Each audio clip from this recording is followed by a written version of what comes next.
हम लोग भूगोल में पहले चैप्टर के खंड घ जिसमें कि खनिज संसाधन के बारे में पढ़ना है और खनिज संसाधन के बारे में हम आपको बता रहे थे। और खनिज संसाधन चैप्टर से संबंधित जितने सारे भी क्वेश्चन आपके बुक में दिए हुए हैं उन सारे क्वेश्चन में से लघुत्तरीय क्वेश्चन हम आपको पहले वीडियो में ख़त्म करा चुके थे और इसके पिछले वाले वीडियो में हम आपको दीर्घोत्तरीय क्वेश्चन में हम आपको क्वेश्चन नंबर 5 तक सारे क्वेश्चन कंप्लीट करा चुके थे। तो फिलहाल हम लोग इस वीडियो में क्वेश्चन नंबर 6 से देखेंगे और क्वेश्चन नंबर 6 के आगे जितने सारे भी क्वेश्चन शेष बच गए हैं उन सारे क्वेश्चन को हम लोग इस वीडियो में देख लेंगे। आज के इस वीडियो में आपका यह चैप्टर पूर्ण रूप से समाप्त हो जाएगा। तो यदि आप पिछले वाला वीडियो नहीं देखे हैं तो आपको डिस्क्रिप्शन में लिंक मिल जाएगा या फिर आप चैनल के प्लेलिस्ट में जाकर के भी देख सकते हैं। तो चलिए हम वीडियो को शुरू करते हैं और क्वेश्चन नंबर 6 के आगे जितने सारे भी क्वेश्चन शेष बच गए हैं उन सारे क्वेश्चन को हम आपको बारी बारी से बताते हैं। तो आप सभी लोग इस वीडियो को लाइक कर दीजिए और जो भी स्टूडेंट इस चैनल पर नए हैं वह चैनल को सब्सक्राइब करके बेल आइकन दबा लीजिए ताकि आगे के भी सभी वीडियो का नोटिफिकेशन आपको मिल सके। तो छठा नंबर क्वेश्चन कह रहा है कि मैग्नीज तथा बॉक्साइट की उपयोगिता एवं देश में इनके वितरण का वर्णन करें। पिछले वीडियो में हम आपको लोहा के बारे में बताए थे कि लोहा की उपयोगिता क्या है और देश में इसका वितरण कहाँ कहाँ पर पाया जाता है लोहा, इसके बारे में हम आपको पिछले वीडियो में बताए थे। और आपको इस क्वेश्चन में पूछ रहा है कि मैग्नीज और बॉक्साइट के बारे में। तो आप धैर्य से इस क्वेश्चन के आंसर को देखिएगा क्योंकि इस क्वेश्चन का आंसर थोड़ा लंबा होने वाला है, क्योंकि इसमें दो चीज़ पूछ रहा है, एक तो मैग्नीज के बारे में पूछ रहा है और एक बॉक्साइट के बारे में, इसलिए इसका आंसर थोड़ा लंबा हो जाएगा क्योंकि दोनों के बारे में हम आपको विस्तार से बताएंगे।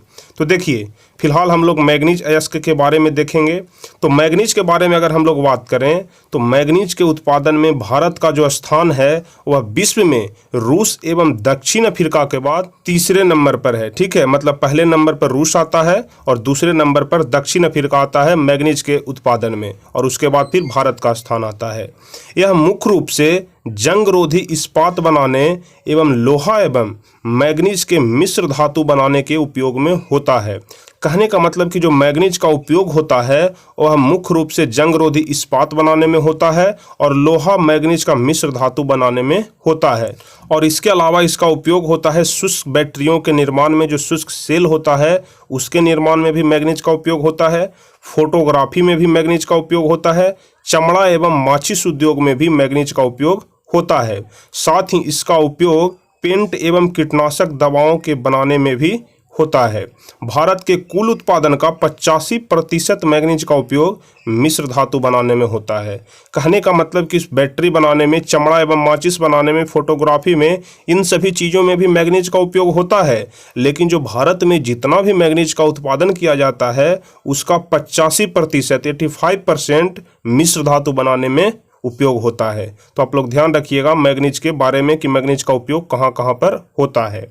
अब देखिए अगर बात करें हम लोग मैग्नीज के वितरण की तो भारत में मैग्नीज का जो संचित भंडार है वह 1670 लाख टन है। ठीक है, भारत में मैग्नीज का संचित भंडार 1670 लाख टन है। विश्व में जिम्बाब्वे के बाद भारत में ही मैग्नीज का सबसे बड़ा संचित भंडार है। मतलब विश्व में यदि सबसे बड़ा कहीं पर संचित भंडार है तो वह जिम्बाब्वे में है और उसके बाद दूसरे स्थान पर भारत का स्थान आता है। मतलब कि विश्व में जिम्बाब्वे के बाद भारत में ही मैग्नीज का सबसे बड़ा संचित भंडार है, जो विश्व के कुल संचित भंडार का 20% है। ठीक है, यदि विश्व में 100% मैग्नीज का उत्पादन हो रहा है, संचित भंडार है विश्व में 100%, तो उसका 20% अकेले भारत के पास है। आप लोग ध्यान रखिएगा। चलिए उसके बाद कह रहा है कि भारत के उत्पादन में मुख्य क्षेत्र उड़ीसा, मध्य प्रदेश, महाराष्ट्र, कर्नाटक एवं आंध्र प्रदेश है। मतलब मैग्नीज का उत्पादन भारत में इन जगहों पर होता है जिसमें उड़ीसा का नाम आता है, मध्य प्रदेश का नाम आता है, महाराष्ट्र का नाम आता है, कर्नाटक का नाम आता है और उसके बाद आंध्र प्रदेश का नाम आता है। अब देखिए भारत का 75% से ज़्यादा मैग्नीज अयस्क के भंडार महाराष्ट्र के नागपुर तथा भंडारा जिले से लेकर के मध्य प्रदेश के बालघाट एवं छिंदवाड़ा जिले तक फैली पट्टी में मिलते हैं। मतलब भारत में 75% से ज़्यादा मैग्नीज, ठीक है, भारत में जितना भी मैग्नीज पाया जाता है उसका 75% से अधिक भाग महाराष्ट्र के नागपुर और भंडारा जिले से लेकर के मध्य प्रदेश के बालघाट एवं छिंदवाड़ा जिले तक जो पट्टी फैली होती है वहाँ तक आता है। उसके बाद देखिए उड़ीसा भारत में मैग्नीज के उत्पादन में अग्रणीय है। जिस प्रकार से हम आपको लोहा के बारे में बताए थे कि लोहा सबसे अधिक उत्पादन होता है कर्नाटक में, उसी प्रकार से मैग्नीज का उत्पादन सबसे अधिक होता है उड़ीसा में। यहाँ देश के कुल उत्पादन का 37.6% मैग्नीज उत्पन्न होता है। ठीक है, कर्नाटक में हम आपको बताए थे कि लोहे का उत्पादन होता है 25%, मतलब 1/4 होता है। लेकिन उड़ीसा में अगर हम लोग मैग्नीज की बात करें तो देश के कुल उत्पादन का 37.6% मैग्नीज अकेले उड़ीसा में होता है। यहाँ मैग्नीज के मुख्य खदानें सुंदरगढ़, कालाहांडी, रायगढ़, बोलांगीर, क्योंझर, जालसूर एवं मयूरभंज जिले में है। कहने का मतलब कि मैग्नीज का जो उत्पादन होता है उड़ीसा में, उसका प्रमुख जिला है सुंदरगढ़ हो गया, कालाहांडी हो गया, रायगढ़ बोलांगीर हो गया, क्योंझर हो गया, जालसूर हो गया एवं मयूरभंज जिलों में होता है। महाराष्ट्र भारत के कुल उत्पादन का लगभग 1/4 मैग्नीज उत्पादन करता है। महाराष्ट्र की बात करें तो भारत के कुल उत्पादन का 1/4 यानी कि 25% मैग्नीज उत्पादन करता है। इस राज्य की मुख्य मैग्नीज उत्पादन पट्टी नागपुर तथा भंडारा जिले में है। मतलब कि महाराष्ट्र में जो मुख्य मैग्नीज का उत्पादन होता है वह नागपुर और भंडारा जिले में है। इस पट्टी में उत्तम कोटि के मैग्नीज अयस्क मिलते हैं। रत्नागिरी में उच्च कोटि का मैग्नीज का उत्पादन होता है। आप लोग देखिए जो छोटा छोटा पॉइंट है आप लोग सिर्फ इसे याद रखिएगा। सबसे पहले हम आपको बताएं कि उड़ीसा में देश के कुल उत्पादन का 37.6% मैग्नीज का उत्पादन होता है, जो कि कौन कौन से जिले में होता है तो हम आपको बताएं कि सुंदरगढ़ में होता है, कालाहांडी में होता है, रायगढ़ बोलांगीर में होता है, क्योंझर में होता है, जालसूर में होता है, मयूरभंज जिले में होता है। ये सभी जिले उड़ीसा के अंतर्गत आते हैं। उसके बाद हम आपको बताएं कि महाराष्ट्र भारत के कुल उत्पादन का 1/4 मैग्नीज उत्पादन करता है। मतलब कि उड़ीसा में 37.6% और महाराष्ट्र में 25% मैग्नीज का उत्पादन होता है। ये देखिए महाराष्ट्र में जो रत्नागिरी है वहाँ पर उच्च कोटि का मैग्नीज उत्पादन होता है, आप लोग ध्यान रखिएगा। उसके बाद देखिए उड़ीसा और महाराष्ट्र के बाद नंबर आता है मध्य प्रदेश का, जहां पर कि 21% मैग्नीज का उत्पादन होता है और यह देश का तीसरा सबसे बड़ा उत्पादक राज्य है मध्य प्रदेश। तो पहले नंबर पर कौन आता था? उड़ीसा, दूसरे नंबर पर महाराष्ट्र और उसके बाद मध्य प्रदेश का स्थान आता है। मध्य प्रदेश में बालाघाट तथा छिंदवाड़ा जिले में मैग्नीज का उत्पादन होता है। ठीक है, मध्य प्रदेश में बालाघाट और छिंदवाड़ा जिले में मैग्नीज का उत्पादन होता है, आप लोग ध्यान रखिएगा। उसके बाद फिर नंबर आता है कर्नाटक का। ठीक है, जो कर्नाटक है वह लोहा के उत्पादन में सबसे अग्रणी राज्य है। ठीक है, आप लोग ध्यान रखिएगा, आपको हम पिछले वीडियो में बताए थे। तो कर्नाटक में मैग्नीज जो है वह शिमोगा, तुमकुर, बेलारी, धारवाड़, चिकमंगलूर एवं बीजापुर जिले मुख्य उत्पादक है। मतलब यह सभी जो जिले हैं वह कर्नाटक क्षेत्र के अंतर्गत आते हैं, कर्नाटक राज्य में आते हैं और इन सभी जिलों में मैग्नीज का उत्पादन बहुत जोर शोर से होता है। पहले यहाँ देश का 1/4 मैग्नीज उत्पादन होता था। पहले कर्नाटक में देश का 1/4 मैग्नीज उत्पादन होता था, किंतु अब उत्पादन कम हो रहा है। क्यों कम हो रहा है? क्योंकि जो कर्नाटक है वहाँ पर अभी लोहा का उत्पादन सबसे अधिक मात्रा में हो रहा है। लोहा के उत्पादन में जो यह राज्य है कर्नाटक, यह अभी सबसे आगे बना हुआ है। उसके बाद देखिए पहले नंबर पर हम आपको बताए उड़ीसा, दूसरे पर महाराष्ट्र बताए, उसके बाद मध्य प्रदेश बताए और उसके बाद फिर कर्नाटक बताए और उसके बाद फिर स्थान आता है आंध्र प्रदेश का। तो आंध्र प्रदेश में पूरे देश का 6% ही मैग्नीज का उत्पादन होता है। आंध्र प्रदेश का जो मुख्य जिला है वह श्रीकाकुलम है। मतलब आंध्र प्रदेश में जो जिला है जहां पर मैग्नीज का उत्पादन होता है वह है श्रीकाकुलम और इसके अलावा विशाखापत्तनम में भी होता है, कुडप्पा में भी होता है, विजयनगर में भी होता है और गुंटूर में भी होता है। यह सभी जिले जो हैं वह आंध्र प्रदेश के अंतर्गत आते हैं। तो आप लोग ध्यान रखिएगा, मैग्नीज के बारे में एक बार फिर से हम आपको रिवीजन करा देते हैं। सबसे पहला नंबर पर आता है उड़ीसा, जहां पर कि 37.6% मैग्नीज का उत्पादन होता है। उसके बाद फिर आता है महाराष्ट्र, जहां पर कि 1/4 यानी कि 25% मैग्नीज का उत्पादन होता है। उसके बाद फिर आता है मध्य प्रदेश, जहां पर कि 21% मैग्नीज का उत्पादन होता है। उसके बाद फिर आता है कर्नाटक और सबसे लास्ट में आता है आंध्र प्रदेश, जहां पर कि 6% मैग्नीज का उत्पादन होता है। और आंध्र प्रदेश भारत में मैग्नीज के उत्पादन में सबसे पिछला राज्य है और जो उड़ीसा है वह सबसे अग्रणी राज्य है। तो आप लोग इस बात को ध्यान रखिएगा। उसके बाद देखिए अब आता है नंबर बॉक्साइट का, क्योंकि आपको इस क्वेश्चन में दो चीज़ पूछ रहा था, एक तो मैग्नीज के बारे में और एक बॉक्साइट के बारे में। तो मैग्नीज के बारे में हम आपको बता दिए। देखिए बॉक्साइट के बारे में एक बार हम आपको बता देते हैं, उसके बाद फिर से एक बार हमको रिवीजन करा देंगे आपको कि लोहा का, जो कि पिछले वीडियो में बताए थे, और मैग्नीज और बॉक्साइट तीनों का एक बार हम फिर से आपको रिवीजन करा देंगे। तो आप लोग ध्यान से देखते रहिए। देखिए तो बॉक्साइट की अगर हम बात करें तो यह एक अलौह धातु निक्षेप है जिससे एल्युमिनियम नामक धातु निकाली जाती है। जो एल्युमिनियम होता है वह बॉक्साइट से ही बनता है। ठीक है, अगर आपसे पूछेगा कि एल्युमिनियम का अयस्क कौन है तो आपको बताना पड़ेगा बॉक्साइट। देखिए कह रहा है कि भारत में बॉक्साइट का इतना बड़ा भंडार है कि एल्युमिनियम में हम आत्मनिर्भर हो सकते हैं। आत्मनिर्भर कहने का मतलब कि एल्युमिनियम के लिए हमको कहीं जाना नहीं पड़ेगा, कहीं विदेश से हमको आयात करवाना नहीं पड़ेगा। इसका बहुमुखी उपयोग वायुयान निर्माण में, हम आपको बताए थे कि वायुयान यानी कि हवाई जहाज के निर्माण में एल्युमिनियम का उपयोग होता है। उसके बाद बताए थे कि बर्तन बनाने में, उसके बाद सफ़ेद सीमेंट जिसको व्हाइट सीमेंट बोलते हैं, एवं रासायनिक वस्तुएं बनाने में इसका उपयोग होता है। तो आप लोग ध्यान रखिएगा, सबसे पहला चीज़ कि जो एल्युमिनियम का जो निर्माण होता है वह मुख्य रूप से वायुयान निर्माण में होता है, बर्तन बनाने में होता है, सीमेंट उद्योग में होता है और इसके अलावा रासायनिक वस्तुएं बनाने में होता है। भारत में बॉक्साइट का जो अनुमानित भंडार है वह 3037 मिलियन टन है। ठीक है, भारत में बॉक्साइट का अनुमानित भंडार 3037 मिलियन टन है। अब देखिए बॉक्साइट के वितरण के बारे में अगर हम लोग बात करें कि बॉक्साइट कहाँ कहाँ पर कितना पाया जाता है तो इसके बारे में अब हम लोग नीचे देखेंगे। तो देखिए बॉक्साइट भारत के अनेक क्षेत्रों में मिलता है, किंतु मुख्य रूप से इसका भंडार उड़ीसा, गुजरात, झारखंड, महाराष्ट्र, छत्तीसगढ़, कर्नाटक, तमिलनाडु एवं उत्तर प्रदेश में अवस्थित है। देखिए सबसे पहले उड़ीसा का नाम है। उड़ीसा में हम आपको बताए थे मैग्नीज के बारे में भी कि उड़ीसा में मैग्नीज भी सबसे अधिक होता है, जहां पर कि 37.6% हम आपको बताए थे। तो उड़ीसा में मैग्नीज तो पाया ही जाता है। इसके अलावा बॉक्साइट का भी बहुत बड़ा भंडार है उड़ीसा में। उसके अलावा गुजरात हो गया, झारखंड हो गया, महाराष्ट्र हो गया, छत्तीसगढ़ हो गया जहाँ पर कि लोहा का भी बहुत बड़ा खदान है। उसके बाद कर्नाटक हो जाता है, उसके बाद तमिलनाडु हो जाता है और उसके बाद उत्तर प्रदेश हो जाता है। देखिए देश का आधा से अधिक भंडार उड़ीसा में है। उड़ीसा जो है वह मैग्नीज के उत्पादन में भी सबसे अग्रणी राज्य था, लेकिन आधा से अधिक भंडार उड़ीसा में बॉक्साइट का भी है। उड़ीसा भारत के कुल उत्पादन का 42% बॉक्साइट उत्पन्न करता है, जिसमें कालाहांडी आता है, बोलंगीर आ जाता है, कोसपुर आ जाता है, सुंदरगढ़ आ जाता है एवं संभलपुर बॉक्साइट के मुख्य जिले हैं। मतलब उड़ीसा में मैग्नीज का भी उत्पादन सबसे अधिक होता है और उसके बाद बॉक्साइट का भी उत्पादन सबसे अधिक होता है।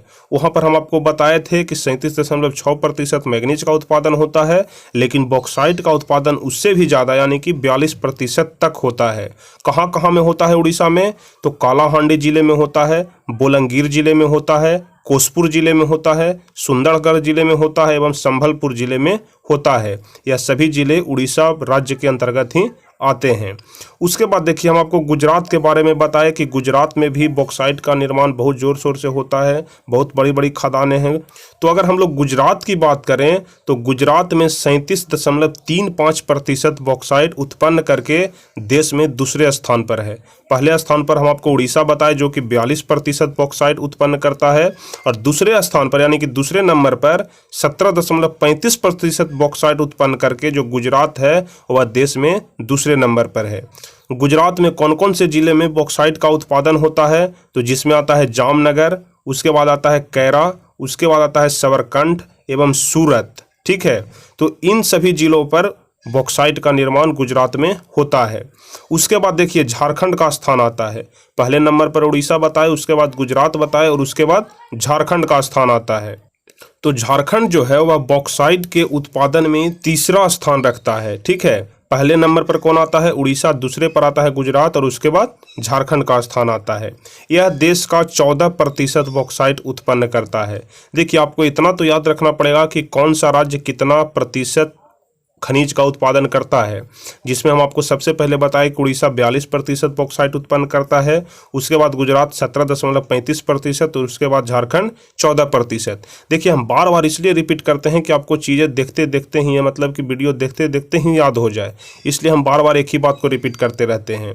देखिए झारखंड की अगर बात करें तो यहाँ पर रांची में, लोहरदग्गा में, लातेहार में एवं पलामू जिले में मुख्य रूप से बॉक्साइट का उत्पादन होता है। तो आप लोग ध्यान रखिएगा इस बात को कि झारखंड में मुख्य रूप से रांची, लातेहार, लोहरदगा और पलामू जिले में बॉक्साइट का उत्पादन होता है। उसके बाद चौथा नंबर पर आता है महाराष्ट्र, जो कि 12% बॉक्साइट का उत्पादन करता है। तो महाराष्ट्र के कौन कौन से जिले में होता है? तो महाराष्ट्र में आता है कोलाबा, उसके बाद रत्नागिरी और कोल्हापुर। इन 3 जिलों में ही सिर्फ बॉक्साइट का खनन होता है महाराष्ट्र राज्य के अंतर्गत में। और उसके बाद देखिए 5वें नंबर पर आता है छत्तीसगढ़, ठीक है, जो कि लोहा के उत्पादन में दूसरे नंबर स्थान पर है, लेकिन बॉक्साइट के उत्पादन में 5वें स्थान पर है, जहां पर कि सिर्फ 6% ही बॉक्साइट का उत्पादन होता है। अब छत्तीसगढ़ के कौन कौन से जिलों में बॉक्साइट का उत्पादन होता है? तो उसमें सरगुजा आता है, पठारी प्रदेश, रायगढ़ और बिलासपुर जिले इसके लिए प्रसिद्ध हैं। यानी कि छत्तीसगढ़ में सरगुजा जिले में, पठारी प्रदेश जिले में, रायगढ़ और बिलासपुर जिले में ही सिर्फ बॉक्साइट का निर्माण किया जाता है, उसका उत्पादन होता है। आप लोग ध्यान रखिएगा छत्तीसगढ़ में 6% बॉक्साइट का उत्पादन होता है। उसके अलावा अन्य उत्पादन राज्यों में कर्नाटक में बॉक्साइट की प्रमुख निक्षेप बेलगांव जिले में पाए जाते हैं, ठीक है। मतलब कि यहाँ तक मुख्य रूप से उत्पादन होता था जहाँ पर कि बहुतायत मात्रा में यानी कि अधिक मात्रा में होता था। उसके अलावा छिटपुट कुछ राज्य ऐसे हैं जहाँ पर कि बॉक्साइट का निर्माण होता है, जिसमें कि कर्नाटक का नाम आता है, ठीक है। और कर्नाटक में बेलगांव जिले में मुख्य रूप से बॉक्साइट का निर्माण होता है। उसके अलावा तमिलनाडु के नीलगिरी, सलेम, मदुरई और कोयम्बटूर जिले, उत्तर प्रदेश के बांदा जिले बॉक्साइट के लिए महत्वपूर्ण हैं। जम्मू और कश्मीर के पुंछ एवं उधमपुर जिलों में उत्तम कोटि के बॉक्साइट पाए जाते हैं। इतना तो हम आपको बताएं। उसके अलावा जम्मू कश्मीर के बारे में आप लोग याद रखिएगा कि जम्मू कश्मीर के उधमपुर जिले में उत्तम कोटि के बॉक्साइट मिलते हैं। भारत विभिन्न देशों को बॉक्साइट निर्यात करता है। मुख्य आयातक देश है इटली, यूके, जर्मनी और जापान। मतलब जो भारत है वह अपना जो बॉक्साइट है वह विदेशों में भी भेजता है। और मुख्य रूप से जो इसका आयातक देश है, मतलब मुख्य रूप से जिस देश को यह बॉक्साइट भेजता है, उसमें से नाम आता है इटली का, यूके यानी कि यूनाइटेड किंगडम का, उसके अलावा जर्मनी और जापान। यही 4 देश है जहां पर कि मुख्य रूप से बॉक्साइट का आयात होता है भारत के द्वारा। चलिए, तो आपका क्वेश्चन यही कह रहा था कि मैग्नीज और बॉक्साइट के उत्पादन और इसके वितरण का वर्णन करें, जिसके बारे में हम आपको स्टेप बाय स्टेप बताए। अब चलिए 7वां नंबर क्वेश्चन है। 7वां नंबर क्वेश्चन कह रहा है कि अब्रक की उपयोगिता एवं वितरण पर प्रकाश डालिए। ठीक है, पहले हम आपको बताएं लोहा के उपयोगिता एवं वितरण के बारे में, उसके बाद हम आपको बताएं मैग्नीज के उपयोगिता एवं वितरण के बारे में, और उसके बाद हम आपको बताएं बॉक्साइट के उपयोगिता एवं वितरण के बारे में। लेकिन अब पूछ रहा है कि अब्रक की उपयोगिता एवं वितरण पर प्रकाश डालिए। तो देखिए, अब्रक के बारे में हम लोग जानेंगे। भारत विश्व में शीट अब्रक का अग्रणीय उत्पादक है। अब तक सिर्फ अब्रक का उपयोग जो होता था वह इलेक्ट्रॉनिक उद्योगों में ही होता था। अब लेकिन कृत्रिम विकल्प आ जाने से अब्रक के उत्पादन एवं निर्यात दोनों पर बुरा असर पड़ा है। वैसे तो प्राचीन काल से अब्रक का प्रयोग आयुर्वेदिक दवाओं के लिए किया जाता रहा है, लेकिन विद्युत उपकरण में इसका खास उपयोग होता है। ठीक है, क्योंकि यह विद्युत रोधक होने के कारण, विद्युत रोधक कहने का मतलब कि इससे विद्युत आर पार नहीं होता है, इसके कारण उच्च विद्युत शक्ति को सहन कर सकता है। मतलब कितनों हाई वोल्टेज इसको दे दीजिए, यह गलने वाला नहीं है। इसलिए अब्रक का उपयोग होता है इलेक्ट्रॉनिक सामान में। देखिए, अगर भारत में इसके उत्पादन की अगर बात करें तो भारत में उत्पादन की दृष्टि से अब्रक निक्षेप की 3 पट्टियां हैं, जो बिहार, झारखंड, आंध्र प्रदेश और राजस्थान राज्यों के अंतर्गत आते हैं। मतलब उत्पादन मुख्य रूप से कहाँ कहाँ पर होता है, तो बिहार में, झारखंड में, आंध्र प्रदेश और राजस्थान में। भारत में अब्रक के कुल भंडार 59,065 टन है। ठीक है, आप लोग ध्यान रखिएगा, भारत में इसका जो कुल भंडार है वह 59,065 टन है। 2002-03 में इसका उत्पादन 1217 टन था। बिहार एवं झारखंड में उच्च कोटि के रूबी अब्रक का उत्पादन होता है। देखिए, अब्रक के भी बहुत से प्रकार के वैरायटी होते हैं, जिसमें उच्च कोटि का जो होता है वह रूबी अब्रक होता है, जो कि बिहार और झारखंड में होता है। ठीक है, झारखंड में ऐसे भी बहुत अधिक अब्रक का उत्पादन होता है। वह अब्रक के लिए और कोयला के लिए ही झारखंड राज्य जो है वह मुख्य रूप से प्रसिद्ध है। तो देखिए, बिहार एवं झारखंड में उच्च कोटि के रूबी अब्रक का उत्पादन होता है, और पश्चिम में गया जिले में हजारीबाग, मुंगेर होते हुए पूर्व में भागलपुर तक फैला हुआ है। इसके अतिरिक्त धनबाद, पलामू, रांची एवं सिंहभूम, जो कि सभी झारखंड राज्य के ही अंतर्गत आते हैं। यह सभी झारखंड के जिले हैं, जिसमें आता है धनबाद, पलामू, रांची एवं सिंहभूम जिले में अबरक के भंडार मिले हैं। मतलब हम आपको अभी अभी बताए कि झारखंड में मुख्य रूप से इसका उत्पादन होता है। झारखंड में कहाँ पर होता है? तो धनबाद में होता है, पलामू में होता है, रांची में होता है और सिंहभूम में होता है। बिहार एवं झारखंड भारत का 80% अबरक का उत्पादन करता है। हम आपको अभी अभी बताए कि झारखंड में इसका बहुत बड़ा भंडार है। तो पूरे भारत का सिर्फ 80% जो अबरक का उत्पादन है वह सिर्फ बिहार और झारखंड करता है। और आंध्र प्रदेश के नैगूर जिले में अबरक का उत्पादन होता है। राजस्थान देश का तीसरा अबरक उत्पादक राज्य है। ठीक है, पहले नंबर पर बिहार झारखंड आता है, उसके अलावा आंध्र प्रदेश आता है और उसके बाद राजस्थान का नाम आता है। यहाँ जयपुर में, यानी कि राजस्थान के जयपुर में, उदयपुर में, भीलवाड़ा और अजमेर आदि जिलों में अबरक की पट्टी फैली हुई है। मतलब राजस्थान में मुख्य रूप से जो अबरक का उत्पादक जिला है वह जयपुर हो जाएगा, उदयपुर हो जाएगा, भीलवाड़ा हो जाएगा और अजमेर हो जाता है। यूएई भारतीय अबरक का मुख्य आयातक है। मतलब भारत अपना अबरक है वह मुख्य रूप से यूएसए को भेजता है, यानी कि अमेरिका को भेजता है। ठीक है, मुख्य रूप से जो अबरक का जो आयात होता है भारत के द्वारा वह यूएसए यानी कि अमेरिका को होता है। चलिए, अब 8वां नंबर क्वेश्चन है और सबसे लास्ट क्वेश्चन है यह आपके बुक का। तो 8वां नंबर क्वेश्चन कह रहा है कि खनिजों के संरक्षण के उपाय सुझाइए, यानी कि खनिज को हम लोग कैसे बचा सकते हैं। खनिजों के संरक्षण के उपाय के बारे में यदि हम लोग बात करें तो हम आपको बताए थे कि खनिजों का संरक्षण किस प्रकार से किया जा सकता है। पहले हम आपको बताए थे कि उसके जगह पर कोई दूसरा विकल्प चुन लेना चाहिए, उसका अति दोहन नहीं करना चाहिए। तो उन्हीं सभी चीज़ों को भी यहाँ पर लिख देंगे। चक्रीय पद्धति को अपनाना चाहिए। अपशिष्ट पदार्थ, जो खनिज का अपशिष्ट पदार्थ होता है उसको भी बुद्धिमत्ता पूर्वक से उपयोग कर लेना चाहिए। तो यही सभी चीज़ों को यहाँ पर लिखना है कि खनिज क्षयशील एवं अनवीकरणीय संसाधन है। एक बार फिर से हम आपको बता देते हैं कि अनवीकरणीय का मतलब क्या होता है। अनवीकरणीय कहने का मतलब होता है कि वो ऐसा संसाधन जिसका एक बार उपयोग कर लेने के बाद पुनः उसका उपयोग नहीं किया जा सकता है, उसी को हम लोग अनवीकरणीय संसाधन कहते हैं। तो जो खनिज आता है वह अनवीकरणीय संसाधन में ही आता है, क्योंकि खनिज धरती के अंदर से निकाला जाता है और धरती के अंदर यदि एक बार भंडार खत्म हो गया तो फिर हम लोग खनिज को कहाँ से लाएंगे, इसलिए उसको अनवीकरणीय संसाधन के अंतर्गत रखा गया है। तो खनिज जो है वह क्षयशील एवं अनवीकरणीय संसाधन है। इसकी मात्रा सीमित है, इसका पुनर्निर्माण असंभव है। कहने का मतलब क्यों ही है कि इसका एक बार निर्माण हो गया तो दोबारा निर्माण नहीं हो सकता है। खनिज उद्योगों का आधार है, किंतु औद्योगिक विकास के लिए खनिजों का अतिशय दोहन एवं उपयोग इसके अस्तित्व के लिए संकट है। अतः खनिजों का संरक्षण एवं प्रबंधन आवश्यक है। खनिज संसाधन के विवेकपूर्ण उपयोग 3 बातों पर निर्भर है। पहला, खनिजों के निरंतर दोहन पर नियंत्रण। देखिए, मुख्य रूप से पहला पॉइंट है कि खनिजों का निरंतर दोहन नहीं करना चाहिए, मतलब कि बिना मतलबी कि उसको बर्बाद नहीं करना चाहिए, पहला चीज। और दूसरा हो जाता है कि उनका बचाव, पूर्ण उपयोग एवं कच्चे माल के रूप में सस्ते विकल्पों को खोजना। देखिए, पहले कच्चे माल का ही उपयोग किया जाता है खनिजों को बनाने में। तो बोला जा रहा है कि जो कच्चा माल होता है उसके जगह पर हम लोग कोई सस्ते विकल्प को चुने, तभी खनिज को हम लोग बचा सकते हैं। और उसके बाद हो जाएगा कि खनिजों पर नियंत्रण के अलावे उनके विकल्पों को खोजना। विकल्प कहने का मतलब कि खनिज के जगह पर हम लोग किस चीज़ का उपयोग करें कि खनिज को बचाया जा सके। और खनिजों के अवशिष्ट पदार्थों को बुद्धिमत्तापूर्वक उपयोग करना, इसका बुद्धि से यानी कि दिमाग से उपयोग करना कि किस प्रकार से हम लोग इसे बचा सकते हैं। पारिस्थितिकी पर पड़ने वाले कुप्रभाव पर नियंत्रण, खनिज निर्माण के लिए चक्रीय पद्धति को अपनाना ही प्रबंधन कहलाता है। मतलब कि खनिज के निर्माण के लिए चक्रीय पद्धति को अपनाना, कोई ऐसा जुगाड़ अपनाना जिससे कि उसको चक्रीय पद्धति के रूप में लाया जा सके। चक्रीय पद्धति कहने का मतलब होता है कि एक तरफ अगर हम लोग इसको बर्बाद कर रहे हैं तो दूसरी तरफ से इसका निर्माण भी होना चाहिए। चलिए, उसके अलावा है कि यदि खनिजों के संरक्षण के साथ साथ प्रबंधन पर भी ध्यान दिया जाए तो खनिज संकट से निपटा जा सकता है।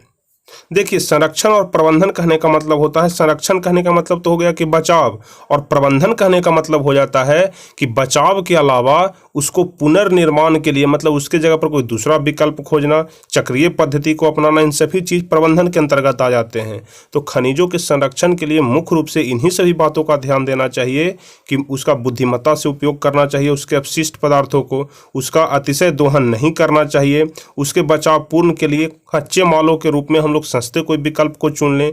उसके अलावा खनिजों पर नियंत्रण रखना चाहिए। उसके अलावा पारिस्थितिकी पर कुप्रभाव जो पड़ता है उस पर नियंत्रण रखना चाहिए। खनिजों के लिए चक्रीय पद्धति को अपनाना, इन्हीं सब जो कुछ बातें हैं जिसके द्वारा हम लोग खनिज को बचा सकते हैं।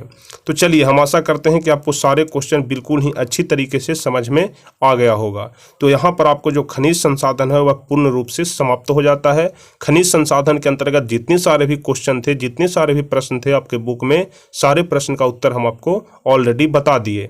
तो अगर इसके अलावा अगर आपको किसी प्रकार का कोई दिक्कत होता है तो आप हमें नीचे कमेंट में बता सकते हैं। और आपको यह वीडियो कैसा लगा आप हमें नीचे कमेंट में ज़रूर बताइएगा। और यदि वीडियो आपको अच्छा लगा हो तो आप इस वीडियो को लाइक करिए, अपने दोस्तों के बीच शेयर करिए, और जो भी स्टूडेंट इस चैनल पर नए हैं वह चैनल को सब्सक्राइब करके बेल आइकन दबा लीजिए ताकि आगे के भी सभी वीडियो का नोटिफिकेशन आपको मिल सके। तो चलिए, हम इस वीडियो को यहीं पे समाप्त करते हैं और फिर मिलेंगे हम आपसे अगले वीडियो में और अगले चैप्टर को बताएंगे। जो इसके बाद का चैप्टर है शक्ति एवं ऊर्जा संसाधन, उसके बारे में हम आपको बताएंगे। तो चलिए, फिर मिलेंगे हम आपसे अगले वीडियो में। तब तक के लिए जय हिंद, धन्यवाद।